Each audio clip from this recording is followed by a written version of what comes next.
은빛 수다방 올해 지난주 한 번 쉬고 다시 돌아왔습니다.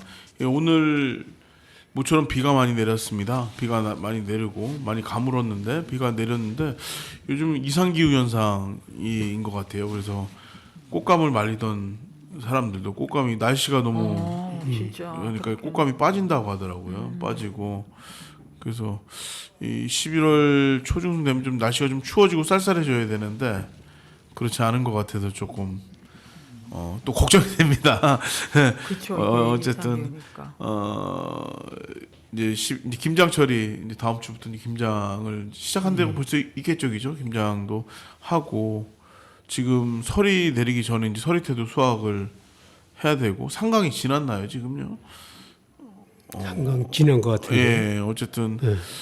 11월도 이제 어느덧 이제 조금씩 이제 겨울로 이제 한 발짝 두 발짝 다가가는 그런 시기인 것 같습니다. 이제 시절이 오목하니까 지금 아까 말씀드렸다시피 저희 옥천살림 협동조합이 공공급식센터를 원래 위탁을 하려고 준비 중이었는데 군에서 이제 직영을 하면서 부분 위탁을 한다고 해서 이 옥천살림 같은 경우는 그 옥천군도 그다음에 농협도 거의 손을 못 댔을 때 2007년부터 학교급식을 학교 농민들이 이제 직접 협동조합을 만들면서 학교급 15년 넘게 학교급식을 맨 땅에서 정말 시작했거든요. 그래서 옥천살림이 지금까지 커오게 된 배경은 그냥 뚝딱 어디 된 게 아니라 정말 많은 조합원들이 같이 힘을 모아서 옥천이 지역 친환경 학교급식으로 되게 유명합니다. 옛날에는 쌀하고 두부 정도만 했는데 지금은 학교에 납품하는 품목들이 지역 농산물이 한 150여 가지가 넘을 정도로 굉장히 커지고 있고 직매장도 이렇게 안정적으로 운영을 하고 있고 이렇게 하고 있는데 갑자기 이제 잘하던 것을 올해부터 이렇게 바꾼다고 하니까 지금 농민들이 많이 좀 기운도 빠지고 하지만 다시 의기투합해서 좀 뭔가 좀 한번 해보자. 그래서 오늘 2시에 또 기자회견이 있는 걸로 알고 있습니다. 그래서 이런 것들이 옥천이 좀 자랑이고 잘했던 거였는데 군에서 갑자기 이렇게 나오니까 많이 당황스러웠던 것 같고 그렇습니다. 11월 11일이 또 농민의 날입니다. 원래 그래서 빼빼로데이가 아니라 원래 흑도자 해가지고 펼쳐놔서 11월 10일이 농민의 날이라고 해서 전국에 이제 또 올라가서 농민 시위도 있고 집회도 예정되어 있지만은 이럴 때일수록 우리가 농업과 농촌에 대해서 좀 깊이 있게 좀 생각을 해봐야 되는 시기가 아닌가. 겨울에는 보통 어떤 준비를 하시나요 또? 우선 뭐 바람 들어오는데 좀 막아야 되고 난방. 네, 난방이 우선 첫째인 것 같아요. 그래서 여름엔 여름대로 이제 다 터놨다가 이제는 또 틀어막기 시작하는 그런 예. 난방 기름으로 난방을 하십니까? 기름 난방인데 기름 난방 가지고는 이 시골 집들이 예. 어려워요. 그래서 단열이 안 기름을 돼가지고. 엄청 쓰게 돼요. 그래서 안에 내부 쪽에서 내부 난로나 이런 거를 좀 활용하지 않으면은 외풍이라고 그러죠. 외풍. 그거를 막기가 어려워요. 이겨낼 수가 없군요. 바닥 난방만 가지고. 그럼 난로는 뭐 이게 나무 난로를 이렇게 쓰십니까? 그래서 이제 큰 주방 저쪽에는 이제 나무 난로를 놨는데 예. 이제 또 방 안쪽에는 그냥 그래서 부탄 난로 그걸 좀 이제 수시로 이제 뭐 쭉 틀어놓는 건 아니고 좀 기온이 내려간다 할 때 아침 저녁이라든가 이럴 때 이제 쓰고 이제 방에서는 이제 뭐 전기장판 쓰고 뭐 그런 식이죠. 그래야 좀 기름이 절약되지 그렇지 않으면 맞아요. 기름값도 올랐어요. 기름이 또 기름값도 싸지도 않잖아요. 네, 올랐어요. 12월, 1월, 2월, 3월까지 사실 버텨야 되잖아요. 그죠? 3월까지 3월 초까지는 좀 버텨야 돼요. 써야 돼. 거기까지는 떼야 돼요. 기름 한 드럼이 요즘 한 달에 우습게 나가잖아요, 그죠? 한 달에 그렇죠. 한 드럼이 25만 원, 30만 원 하는데 근데 한 노라물을 다 써도 이게 뭐 따뜻하게 지낸다고 할 수가 없어요. 기름에만 의존하면은. 야, 그래서 힘들어요. 어려운 일이네, 그죠? 어려운 일이고 우리 그러니까 이 이제 집이 잘 지어져야 단열이 이제 그쪽인데, 그걸 예 독일에 이제 그런 집들이 이제 잘 있는데 단열이 잘 돼 있어가지고 두께로 그러니까 특별히 냉난방을 하지 않아도 예, 여름엔 예, 예. 시원하고 겨울엔 제가 이거 까먹었네 나이 그런 집들은 그 뭐라고 이제 부르긴 부르는데 거기에다 마지막에 그 인증을 받으려면 연기를 이 내부에서 쏘고서 연기가 새어나오지 않아야 된대. 그러니까 이제 그렇게 완벽하게 이제 단열이 되는 거고 거기는 이제 완전히 기밀성 이게 창문이나 이런 것들도 다 이게 안 새어나가게 잘해서 환풍기로 공기를 이게 정화시키고 그렇게 하더라고요. 아니 제가 서울 저기 살 때 그 아파트에 살 때요 겨울에 그 가스로 하잖아요. 그게 한 50만 원이 나와요. 큰 평수도 아니고 한 32평 정도 되는데 예. 그렇다고 뭐 엄청 뜨뜻하게 떼는 것도 아닌데 그렇게 나와요. 그런데 이제 그 다음에 이제 빌라로 이제 이사를 갔는데 그 빌라가 오래된 빌라예요. 그런데 그 건축 뭐 은상을 받았다고 그러더라고요. 예. 근데 뭐 그렇게 아름다운 집은 아닌데 예. 겨울을 지내보니까 이게 상 받을 만한 집이다 생각이 들어요. 50만 원에서 평수도 똑같은데 20만 원밖에 안 나와요. 그런데 그 우리 이제 친척들이 명절 때 이렇게 오면은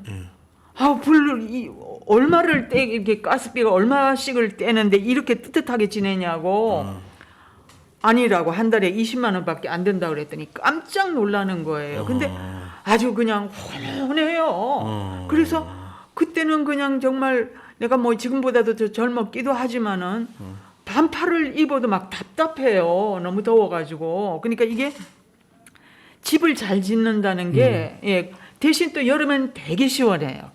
예, 그러니까 그런 집을 보면서 아 이래서 이게 그 집을 잘 짓는다는 게 겉모양이 아니라 이 그렇죠. 냉난방을 철저히 할 수 있는 이런 집이래야 되겠다. 패시브. 패시브하우스라고 얘기하는데 얘기한 것처럼 그러니까 이게 사실 이 냉난방이나 이런 것만 잘 완비가 되면 돈이 나갈 일이 그럼요. 많이 없잖아요. 예, 그죠? 예. 그래서 그렇죠. 이게 저도 제가 유럽 같은데 보면은 이 냉장고처럼 냉장고에 에너지 몇 킬로와트 뭐 쓴다 이 표시가 돼 있잖아요. 예, 1등급, 예, 2등급이라고 예, 표시 있잖아요. 집도 등급인 부동산 거래할 때 그 등급이 활용이 된다고 하더라고요. 이거는 에너지 그러면 우리가 겉모습만 멋진 집만 이게 그렇죠. 고르는 게 아니라 실속 있는 집을 실속 있는 집이죠. 이게 부동산의 그 등급이 집의 등급이 매겨지면 맞아요. 부동산에 거래하는 게 굉장히 영향을 미치는 거죠. 집 지을 때도.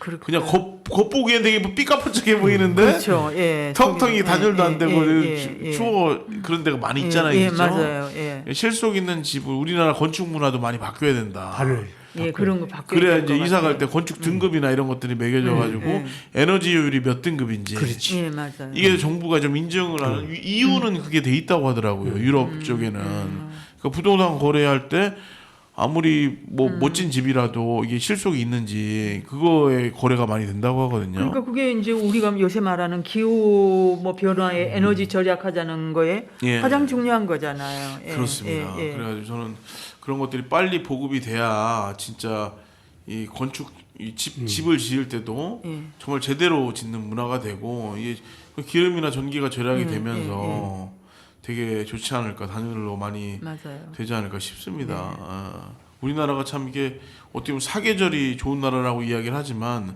어떻게 보면 이제 극한과 극서의 나라로 이 여름이 길어지고 겨울이 길어지니까 이 봄과 가을이 짧아지니까 환절기 말고는 극한 극서의 나라가 아닌가 제일 살기 어려운 동네가 아닌가. 그 온도 차이가 우리가 살아보면은 여름과 겨울의 온도 차이가 그 여름은 30도까지 올라가잖아요. 30도 이상도 올라간다고 요즘에는.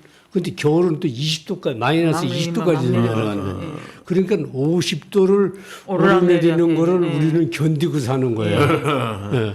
예, 그러니까 이게 어떻게 보면 사계절이 요새는 좋은 게 아니더라고요 보면. 예. 항상성이 있어야지 예, 되는데 참 이게 그리고 어쨌든 옷도 그렇고 준비해야 될 게 많잖아요. 예, 맞아요. 예. 1년 12달이 기후가 비슷하면은 거의 뭐 집도 거기에 맞게 지어지고 그렇죠. 이렇게 할 텐데 참 살기 어려운 거예요, 맞아요. 적응을 많이 잘 해야 그렇게 되는 것 같습니다. 아유, 그래서 오늘 윤철 선생님 글 한번 이게 보내주셨는데 한번 읽어보도록 하겠습니다. 왜 이런가요? 라는 제목입니다. 지난 3월 초에 일본에 사는 나의 지인이 이곳까지 나를 만나러 왔다. 참 오랜만의 만남이었다.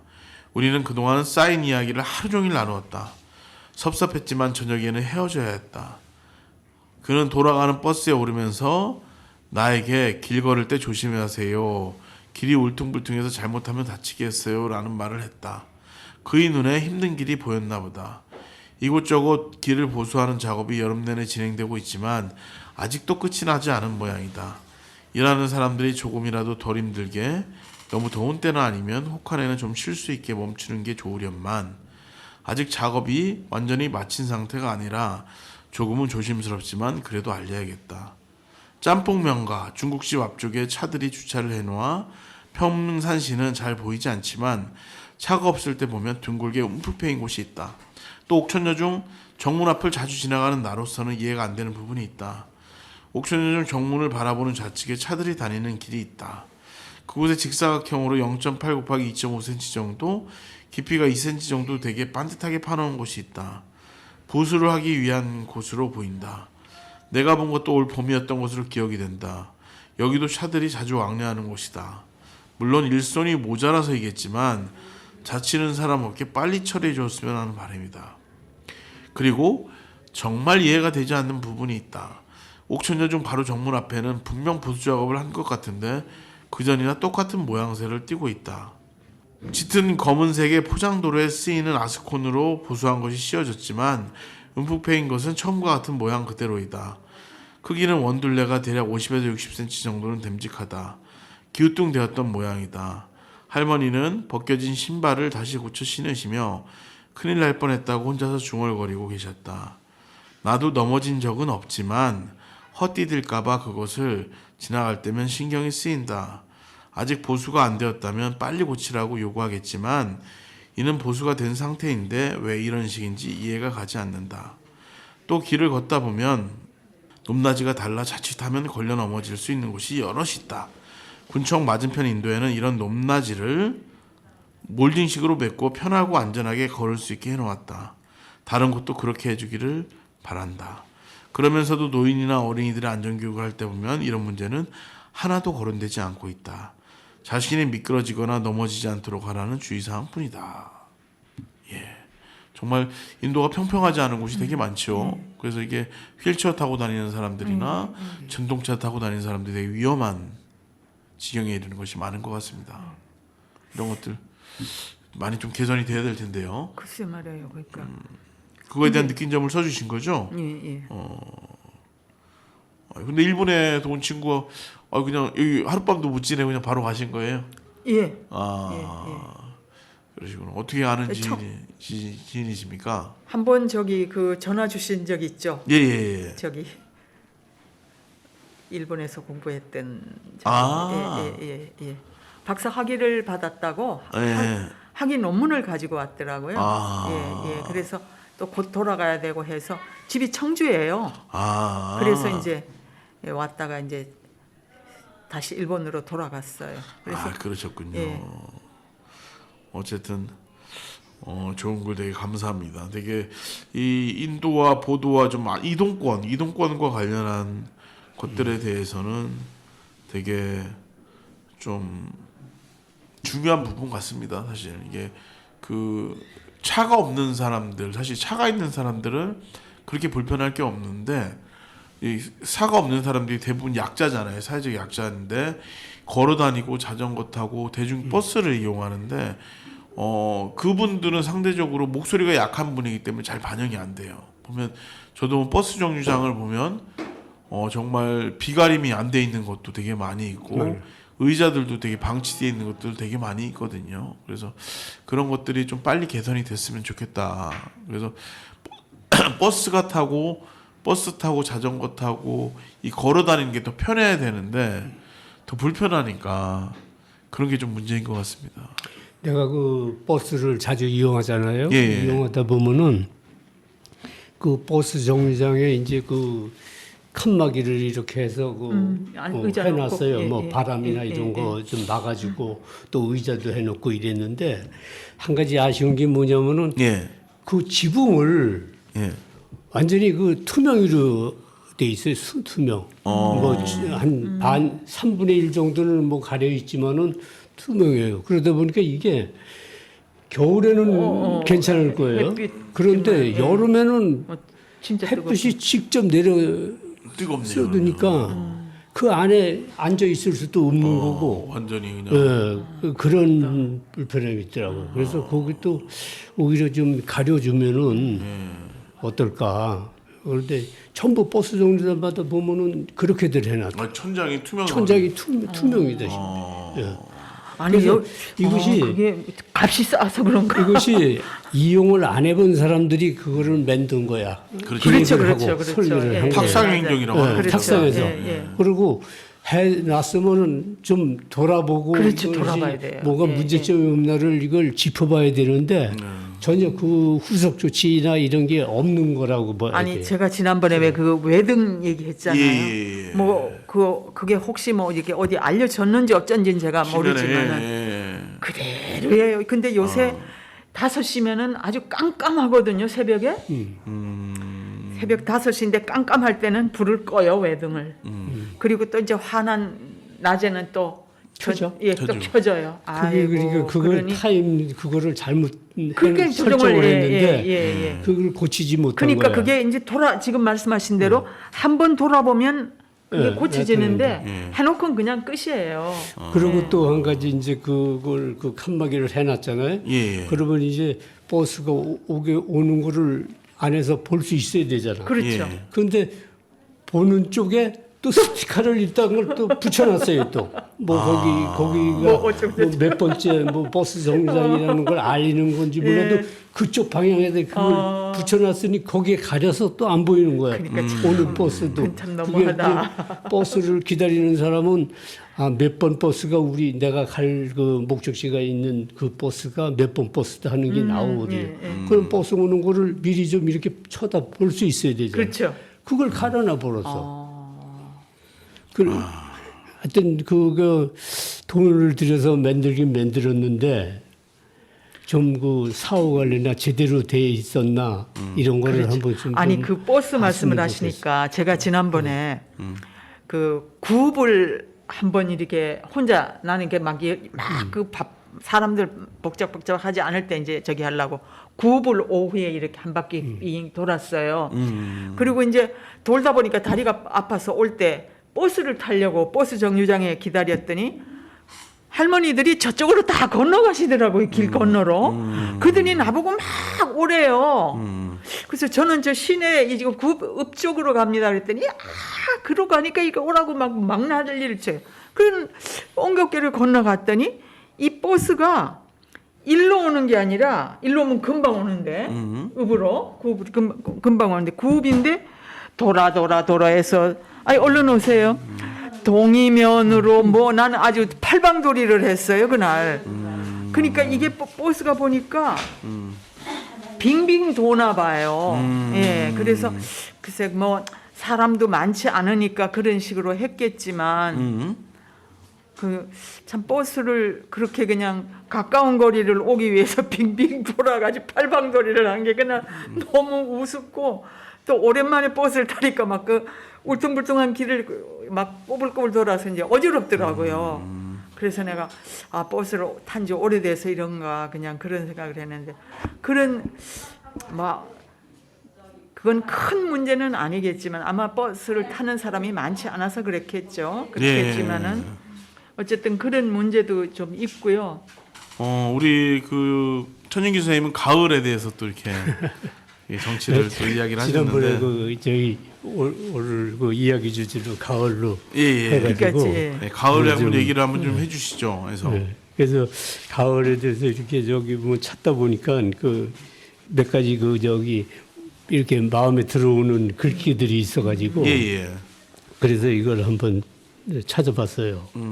예, 가을 단풍 그렇고 내용이 봄과 여름이 가을 속으로 들어와 안겼다.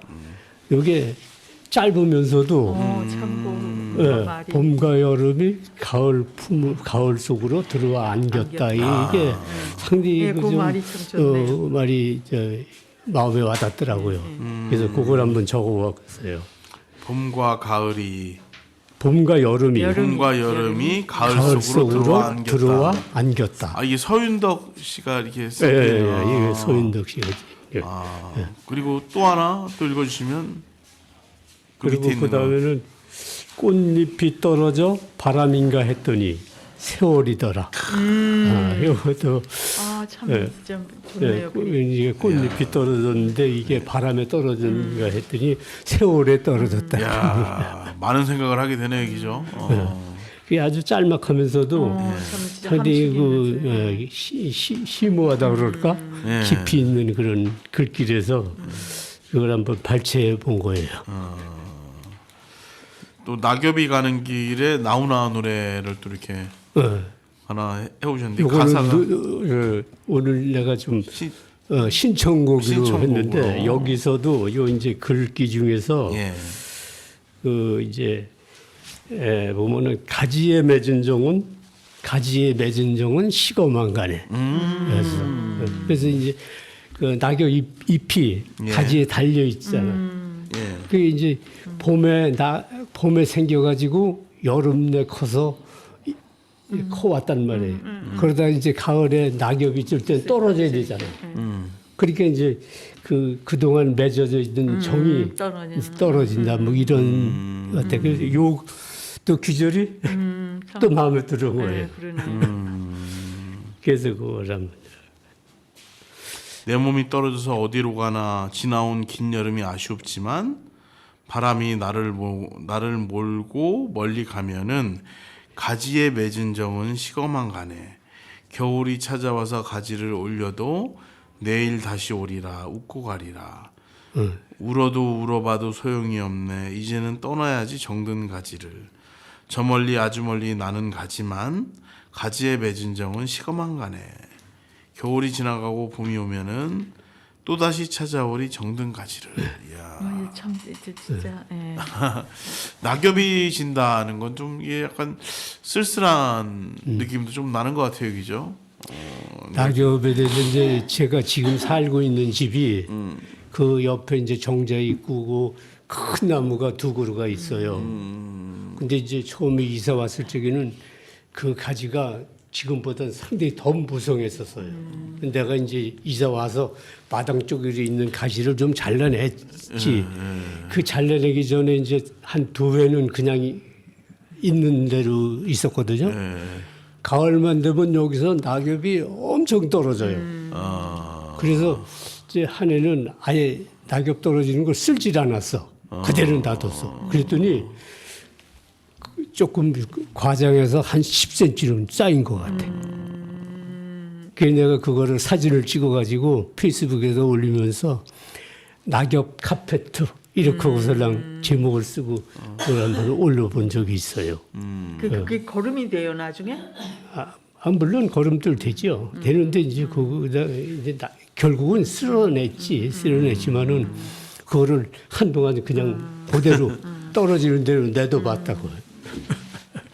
그러니까. 참 가을은 여러 가지 생각을 하게 하는 것 같습니다. 오랜만에 우리 김학분 어머님 오셨습니다. 그 수첩이 크게 바뀌었네요. 오늘 3시쯤 운명했다. 황제임 사망. 기어이 가고 말았다. 영원히 잊지 못할 친구. 잘 가시오. 있을 때 참 좋았는데 대화가 되고 무엇이든지 줘도 아깝지 않던 사람. 옷도 많이 그에게 줬고 전화도 사흘더리로 가장 많이 했던 친구다. 좋았던 이야기도 해주고 속상한 것도 나빴던 것도 이야기도 다 해주던 친구. 동갑이고 3달 먼저 난 좋은 친구. 키는 나보다 훨씬 적었지만 속 넓고 맑고 깨끗한 사람이었다. 며느리와 같이 살면서 편하게 지냈다. 서울에 사촌 여동생이 옷도 다 대줬다고 돈도 계속 보내주고 유성에서 컸다고 했다. 거짓말 같은 사실에 정말 경악했다. 부주는 10만 원밖에 못했다. 용돈 30만 원 받는데 그거밖에 안 남았으니 며느리 주고 힘이 다 빠졌는지 간신히 올라오다. 저녁은 요전에 갔던 행길 카드, 집에 가서 누룽지 주는 것, 찌개물 넣어 불려 먹고 고기 삶은 것도 좀 먹고 오다. 찌개에 손국수도 끓여 먹는다. 아들이 잘 먹어서 좋았다. 삶은 고기를 다 못 먹다. 오늘은 배고프니 억지로 먹은 것이다. 슬픈 마음이 한참 갈 것인데 누가 메꿔주며 위로해 준단 말인가. 그렇더라도 좀 살 줄 알았는데 그렇게 속절없이 떠날 줄은 몰랐었네. 잘 가시게 안녕. 이겠습니다. 친구분이 10월 24일이니까 10월 24일에 돌아가셨군요. 나이가 연세가 89? 88. 같이 학교 나오시고 어디 사셨었어요? 이분은? 우리 이웃에 하늘빛 아파트에 살았어요. 예, 거기서 조금 떨어졌어. 이게 참 학교는 이 사람은 대전여고 나왔대. 그러시군요. 어쨌든 나이가 나이니만큼 이제 주변에 친구들이 남아 있는 친구들이 많이 얼마 없겠어요, 그죠? 이게 저기 서울 가서 예. 67년을 살다가 왔더니 예. 여기서 있는 놈들은 또 서울로 다 시집을 갔어요. 그 옥천에 제 친구는 없어요. 그런데 오로지 이 친구 하나밖에 없었었는데. 아이고 단 하나뿐인 친구였는데 오랜 세월을 같이 이렇게 그리고 또 내 어린 시절을 아는 친구는 더 이게 남다를 것 같아요, 그죠? 아무리 같이 했던 것들이 많이 있으니까. 그래서 이게 보면은 이 시골에 살면요, 진짜 이게 태어나는 기쁨보다 돌아가시는 슬픔이 더 많은 것 같아요. 그래요. 예. 그러니까 좀 약간 우울해지는 게 이제 어디 청산면 교평리에 갔더니 어떤 이장이 그러더라고요. 우리 마을에 거의 보름에 한 명씩 죽었다고. 그러니까 보름에 한 명씩 죽으면 이제 사실 시골 마을 같은 경우는 방송을 하잖아요. 이제 누가 죽었습니다. 이렇게 이야기를 하면은 그게 참 별로 마음이 좋지는 않을 것 같아요, 이게. 그래서 이게 태어나는 울음소리, 아이 웃음소리 이런 것들은 참 이제 귀하게 듣는 게 됐고 이제 사실 앰뷸런스가 오고 이제 치매 요양원으로 이제 모셔가고 이별하는 것들이 조금 더 많아지는 것 같아요. 이게 우리가 마을에 살면서 정서적으로 느껴지는 것도 이게 알게 모르게 이 스트레스로 작용하지 않을까 이런 생각도. 스트레스 정도가 아니고 네. 예를 들어서 마음에 그냥 쿵 하고 뭐가 내려앉는 그런 건데 그래서 그런 말이 있어요. 나이 먹어갈수록에 가까운 친구를 너무 가깝게 대하지 말아라. 네? 왜냐하면은 그렇지, 너무. 그 가깝게 대했던 사람들이 예. 옆을 떠나잖아요. 예. 그러면 거기서 받는 그 충격이 그렇게 어떤 큰 게 아니라는 거예요. 서서히 이별하는 연습을 좀 해야겠네요. 그래서 가급적이면 혼자서도 지내는 것도 연습도 해야 되고 꼭 그렇지 또 뭐 고독산이 외로움 뭐 이러는데 그거를 자신이 그냥 이겨나갈 수 있는 그런 자세를 가져야지. 꼭 진짜. 그러니까 의존도를 좀 내려놔야 된다. 의존도를. 의견도를 내놔야 예, 된다. 나이 먹으면서 의존도를 내려놓도록 좀 되게 좋은 조언인 것 같습니다. 이제 불가근 불가원이라고 뭐 이런 얘기도 있듯이 너무 가깝거나 너무 멀거나 이게 중용을 지키는 것이 또 어려운 일인 것 같기도 해요. 그러면서도 또 너무 많이 의존하고 너무 기대다 보면은 그 사람이 없어지면 사실 그래서 부부들이 한 분이 돌아가시면 또 마저 오래 못 살다가 가시는 분들도 꽤 있잖아요. 사실 이게 진짜 반반이 한쪽이 돼서 이렇게 살다가 한쪽이 진짜 떨어져 가는 것 같은 슬픔을 느끼면서 산다는 게 굉장히 힘이 드는 것 같습니다. 전에 그런 얘기를 들은 것 같아요. 그 왜 연세대 김영석 교수 예. 있잖아요. 그 양반이 지금 100이 넘었을 거예요. 근데 사생가 그래요. 그 친구 중에 안병욱 안병욱, 예. 이도 있고 또 한 분이 있고 해서 그 세 사람이 상당히 그 절친하고 가깝게 지냈대요. 예. 그래서 가끔 만나자고 전화 오고 그러면은 그 친구 중에 한 분이 우리 가깝게 너무 그러지 마라. 그냥 잘 살고 있으면 돼. 서로 간에. 예? 그랬다고 그런 얘기를 듣고 그게 참 맞는 얘기다. 그 김영석 교수는 제가 대학교 2학년 때 그분한테 철학을 철학법이. 한 2달인가 석 달을 배웠어요. 왜 그랬는가 하면 그 이웃 학교에서 이제 그 강사로 철학을 강의하러 왔는데 애들이 이제 축제가 가까워서 축제 때문에 막 뭐 이제 와글와글 떠들었어요, 우리가. 그랬더니 그때만 해도 그 양반이 참 팔팔할 때죠. 분필을 확 던지고는 내가 다시는 이 학교에 강의하러 안 온다고. 그러고는 그냥 끝내신 거예요. 그래서 그때 이제 우리가 느낀 게 뭔가 하면 참 괴팍스럽다, 남자가. 어? 좀 떠들었기로서니 어쩌면 저렇게 그냥 팍 하고 가냐. 막 그러고 이제 그랬는데 그분이 진짜 그렇게 오래 사실 줄은 몰랐어요. 그랬는데 그 다음 이제 그분 강의하던 거를 뒤 이어가지고 강의하신 분이 지금 생각하니까 참 명강의를 하신 것 같아요. 그분은 노트도 없고 책도 없고 그냥 분필 한 자루 들고 오세요. 그래갖고 그날의 강의 주제가 뭔가 하면은 야 너희들 뭐 듣고 싶냐? 그러니까 한창 때니까 뭐 연애요, 결혼이요, 뭐 이런 거 얘기하거든요. 근데 지금도 그 남는 게 뭔가 하면 결혼에 대한 얘기를 하면서 그 한 말씀이 결혼은 50대 50으로 결혼을 해야 가장 행복한 거래요. 그러니까 예를 들어서 남자가 70이고 여자가 30이라도 안 된다는 거야. 또 반대로 돼도 안 되고. 그러니까 50, 50으로 결혼해라고 그랬는데 그때는 그냥 뭐 껄껄거리고 우리가 그냥 웃고 말았는데 가만 인생을 살면서 보니까 그게 진짜 진리의 말씀이더라고요. 그 양반은 뭐 맹자에 뭐 이런 걸 다 외우고 계세요. 그래갖고 우리가 얘기하면 그걸 그냥 그대로 칠판에 쓰셔가지고 하셨던 아주 명강의 하신 분이 계셨어요. 그래갖고 김영석 그 교수가 그냥 가버린 게 오히려 우리는 복이라고 그냥 떠들고 우리 그랬던 적이 있어요. 그렇군요.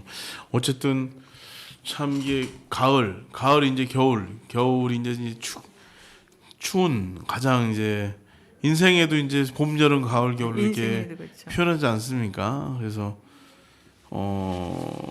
저는 이 회감 넘어가면 이제 가을쯤으로 되지 않나. 요새는 아니에요. 아니에요? 아니에요. 칠순이 넘어가야 되나요? 칠순도 요새는 88이에요. 팔순이 돼야 돼요.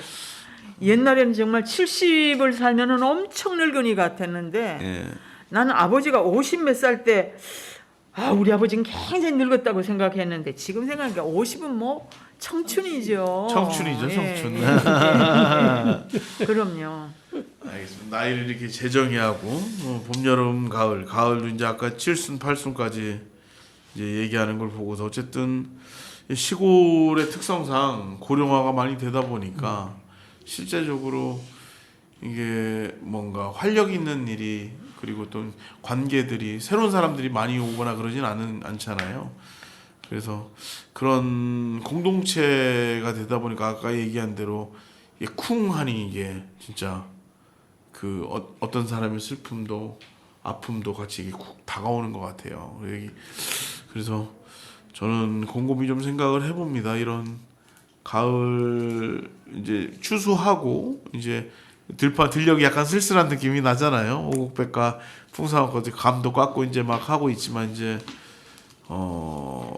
그런 것들을 이제 한겨울을 어떻게 보내느냐 우리가 잘 보내야 또 봄에 새싹이 트는 것처럼 아프고 어쨌든 인생이 희로애락이니까 다양한 감정을 느끼고 어떻게 좋고 기쁜 것만 맞이할 수는 없잖아요. 우리가 성장하려면 슬픔도 분노도 잘 이렇게 헤아리면서 이게 스스로 매듭을 잘 져야지 이제 한마디 한마디씩 성장하는 게 아닐까 생각을 해봅니다. 지금 이렇게 눈물 계속 흘리시는데 어쨌든 그 마음들, 그 마음을 느끼고 있다는 것 자체가 살아있다는 거고 되게 중요한 것 같아요. 같이 슬퍼할 때 마음껏 슬퍼하고 화날 때 마음껏 화내면서 우리가 분노하지 않는 것도 슬퍼하지 않는 것도 아파하지 않는 것도 어떻게 보면 되게 죽어 있으면 하지 못하는 거거든요. 그래서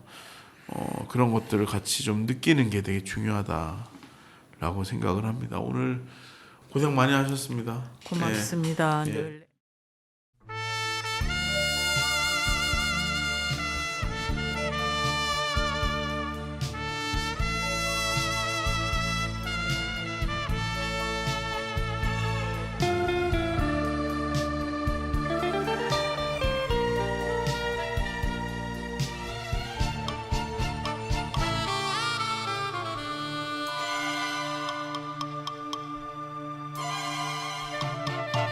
내 몸이 떨어졌어 어디로 가나 지나온 인여름이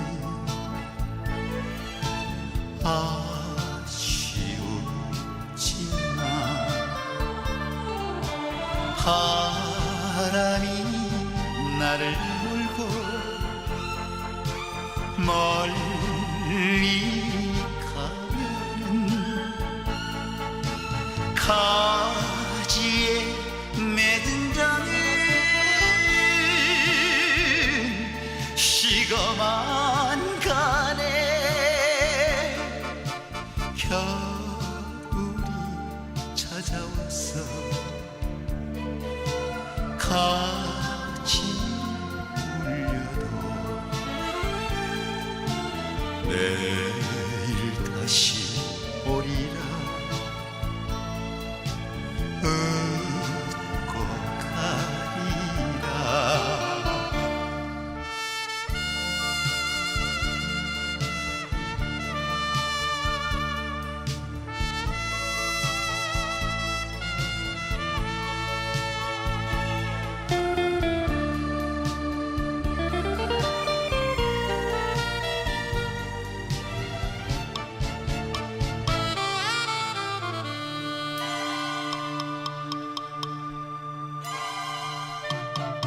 울어도 울어봐도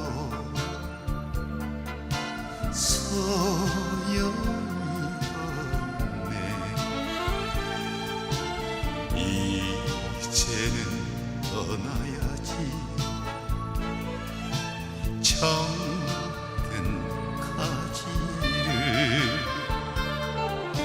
저 멀리 아주 멀리 나는 가지만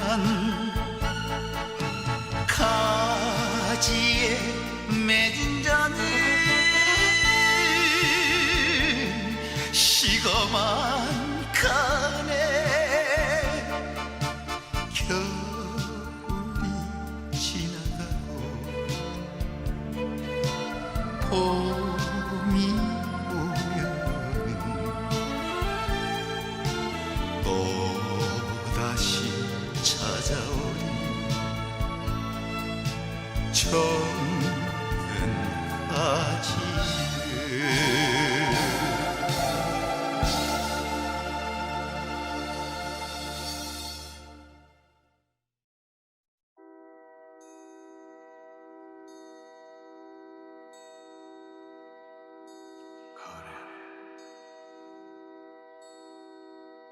가을에 떠나지 말아요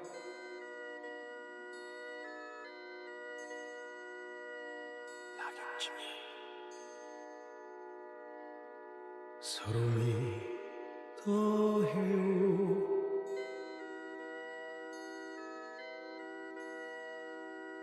차라리 하얀 겨울에 떠나요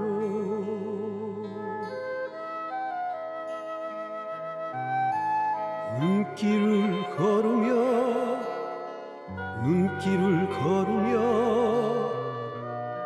옛일을 잊으리라 거리엔 어둠이 내리고 안개 속에 가로등 하나 비라도 우리 내려버리면 내 마음은 갈 곳을 잃어 가을엔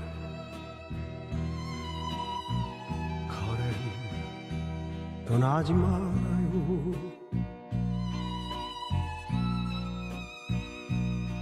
차라리 하얀 겨울에 떠나요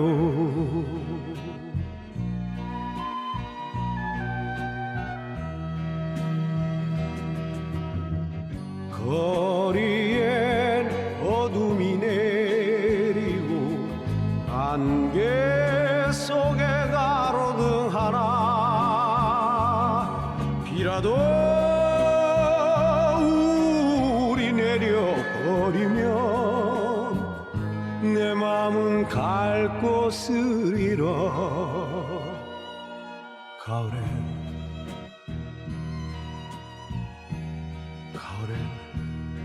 떠나지 말아요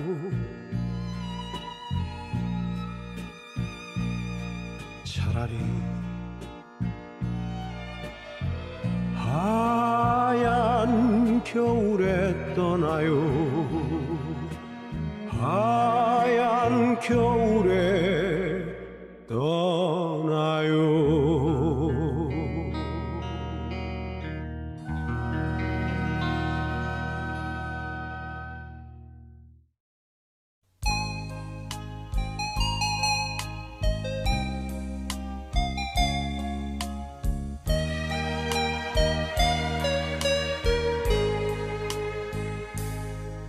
가을을 남기고 떠난 사람 겨울은 아직 멀리 있는데 사랑할수록 깊어가는 슬픔에 눈물은 향기로운 꿈이었나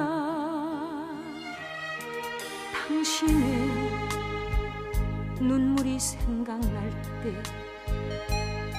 기억에 남아있는 꿈들이 눈을 감으면 수많은 별이 되어 어두운 밤하늘에 흘러가리 아 그대 곁에 잠들고 싶어라 날개를 접은 철새처럼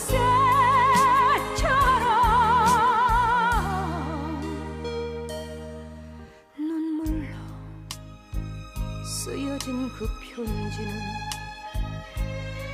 눈물로 다시 지우렵니다 내 가슴에 봄은 멀리 있지만 내 사랑 꽃이 되고 싶어라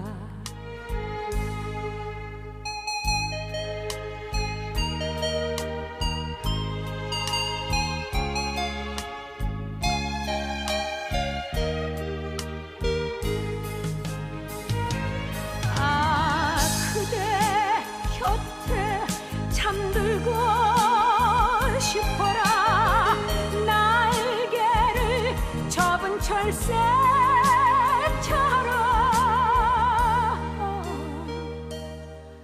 눈물로 쓰여진 그 편지는 눈물로 다시 지우렵니다 내 가슴에 봄은 멀리 있지만 내 사랑 꽃이 되고 싶어라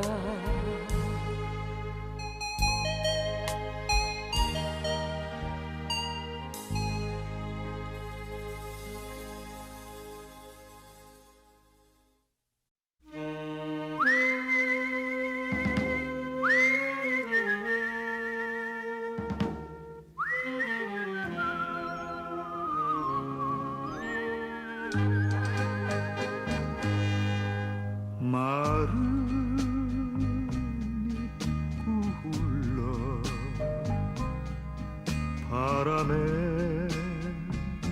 흩날릴 때 생각나는 그 사람 오늘도 기다리네 왜 이러지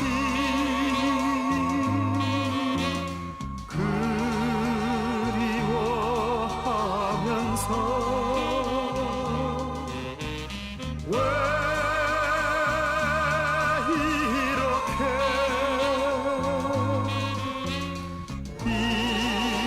잊어야 하나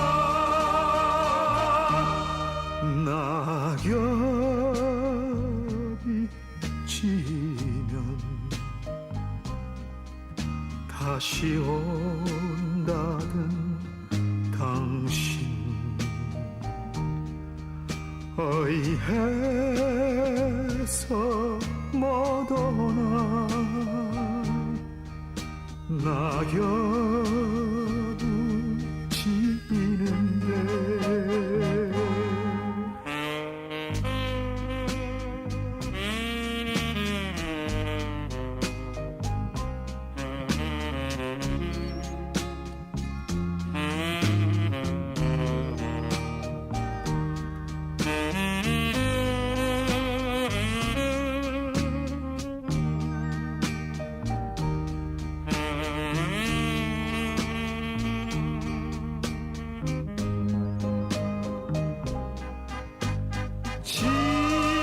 지금도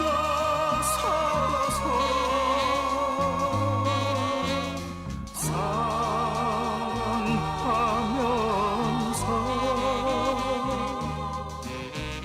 왜 이렇게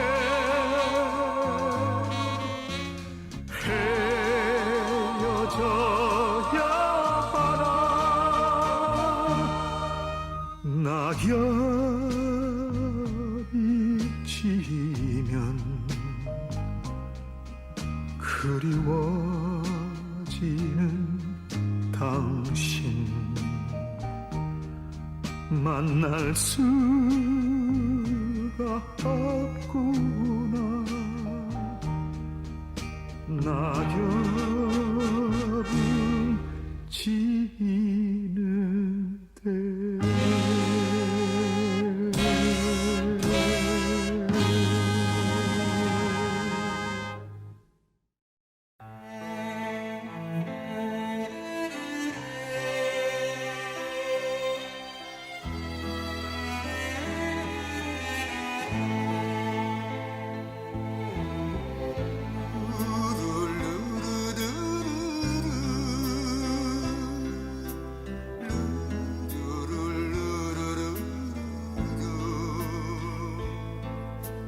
지금도 마로니에는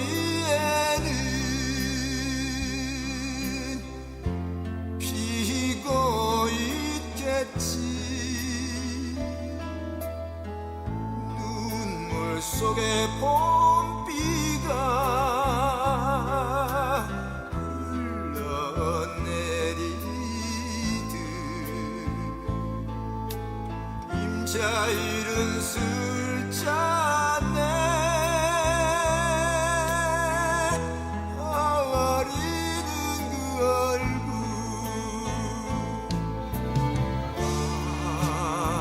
청춘도 사랑도 다 마셔버렸네 그 기대 마로니에 입히지도 나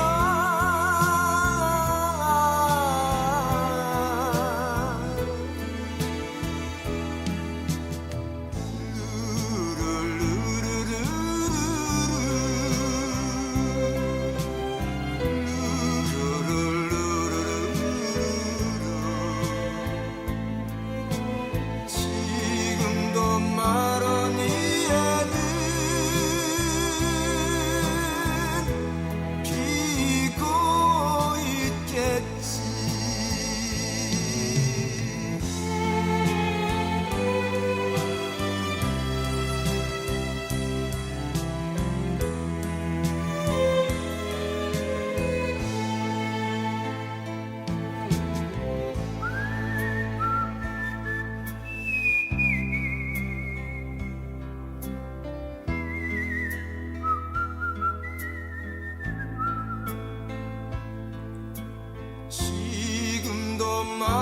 위에는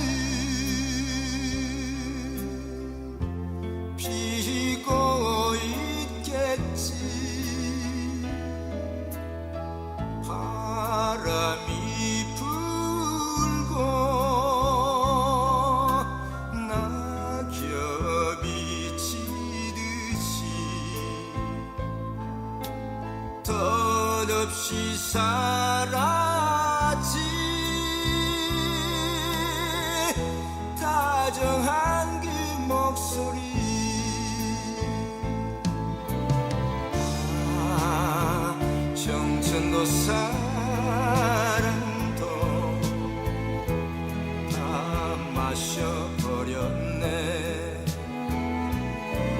그 길의 마로니에 비지도 나.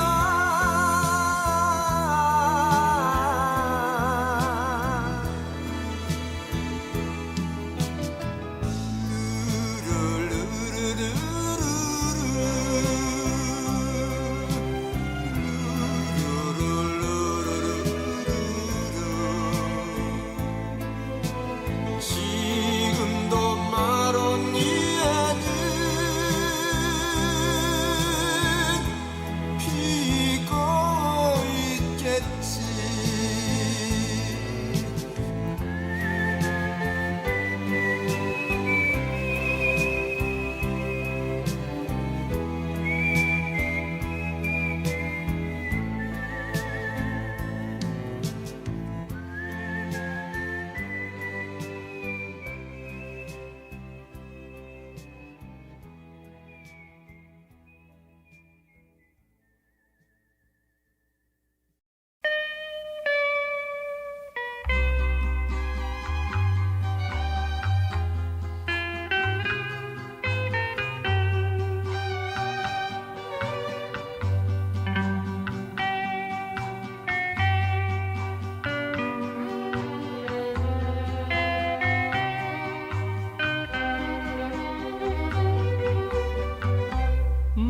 마른 잎이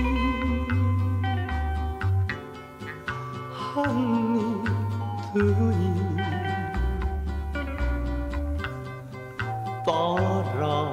떨어지던 지난 가을날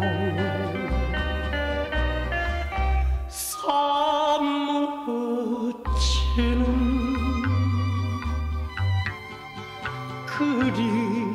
그리움만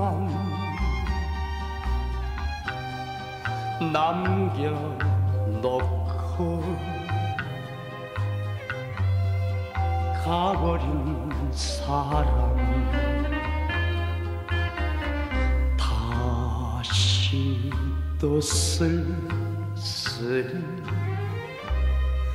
낙엽은 지고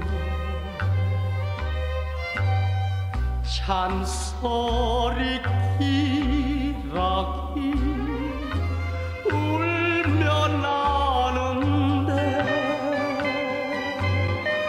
돌아온단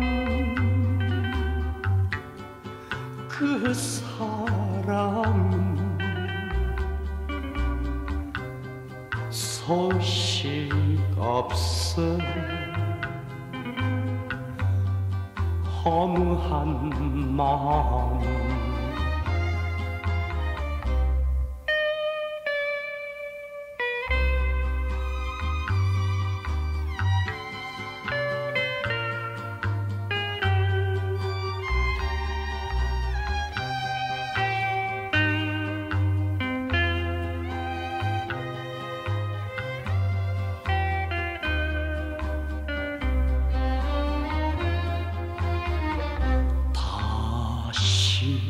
또 쓸쓸히 낙엽은 지고 잔소리 기러기 울며 나는데